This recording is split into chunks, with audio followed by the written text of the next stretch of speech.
Une petite parenthèse d'actualité que je peux pas. Sarkozy le Gaulois sème la zizanie jusqu'à l'Assemblée nationale et s'invite au cœur du débat sur l'égalité réelle.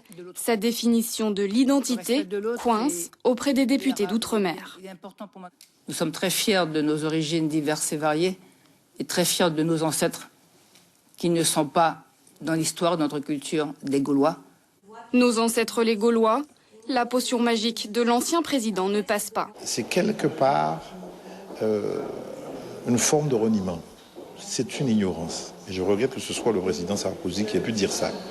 Ce n'est pas possible, ce n'est pas acceptable, ce n'est pas soutenable.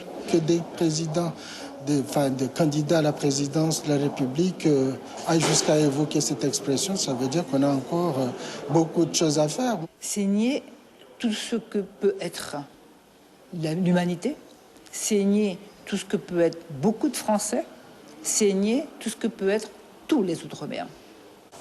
En plein combat des chefs, des députés ultramarins résistent à ces propos volontairement polémiques qu'ils jugent méprisants pour les territoires d'outre-mer.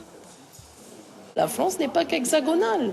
La France est mondiale et maritime. Elle a des territoires dans tous les océans. C'est un atout, c'est une richesse pour la France. Loin des a priori d'être au mieux une carte postale, au pire un chèque, nous sommes riches de notre diversité. C'est comme ça que je considère être français du XXIe siècle, ultramarine. Je suis, si vous voulez, nègre et plus fier de l'être.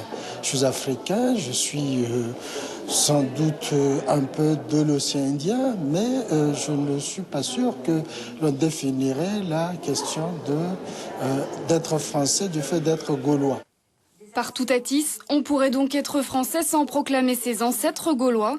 C'est en tout cas le message d'une poignée de députés de la République.